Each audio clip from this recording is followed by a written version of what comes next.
Hello everyone, welcome to the course on antenna and wave propagation. I have come up with another numerical #03. Okay, so a sky wave is incident on D layer at an angle of 30 degree. A sky wave is incident on D layer at an angle of 30 degree. Find the angle of refraction in the if the frequency of the transmitted wave is 50 megahertz.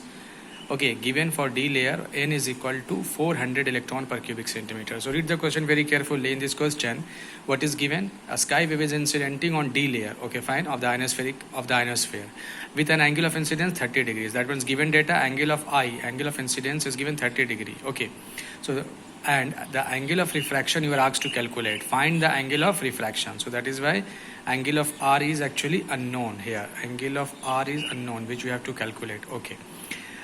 If the frequency of the transmitted wave is 50 megahertz, frequency is given 50 megahertz, means 50 to 10 to the power 6 hertz, which you can write 5 into 10 to the power 7 hertz, which you can write 5 into 10 to the power 7 can be written as 10 to the power 4 into 10 to the power 3. So that means 5 into 10 to the power 4 kilohertz.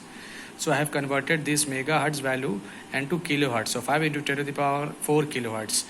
Okay, given for D layer, n is 400 ionic concentration, or the electron concentration is given for D layer 400 electron per cubic centimeter. Since we know that if the electron concentration is per cubic centimeter, then frequency will be in kilohertz. So that is why I have converted my hertz value into kilohertz. If this value will be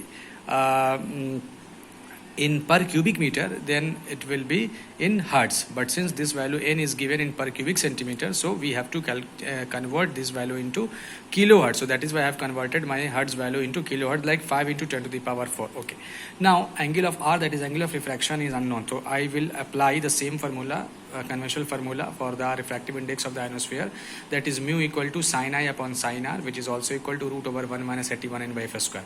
I is given sin 30 degrees, so angle of incidence is given 30 degrees, so sin 30 upon sin R is equal to root over 1 minus 81. In place of n, just substitute 400 and upon f square. So f is, since n is in per cubic centimeter, so f will be in kilohertz. So what is the value of kilohertz? 5 into 10 to the power 4. So just put 5 into 10 to the power 4.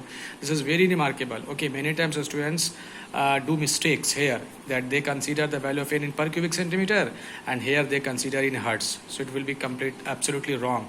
Since the value of n you are putting here in per cubic centimeter, that is 400 electron per cubic centimeter, then definitely f will be in kilohertz, okay, instead of hertz.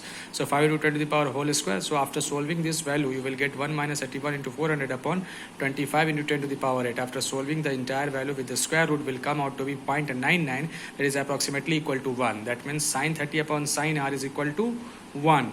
Means sin 30 is equal to sin R. So that means angle of R is equal to 30 degree. Okay, so in this way you have you can solve the various numerical with a different approach, but the bottom line of this kind of numerical is this formula: mu is equal to sin I by sin R, which is equal to root over 1 minus 81 n by f square, which is equal to C upon Vp, which is equal to root over epsilon R, dielectric constant. So that is why I am trying my level best to discuss every single numerical of the different variety, so that you can get some idea to solve the new numerical as well in the periodical exams or in the university exams or anywhere if this question comes in any exam. Okay, in my next session I will come up with another numerical. Thank you.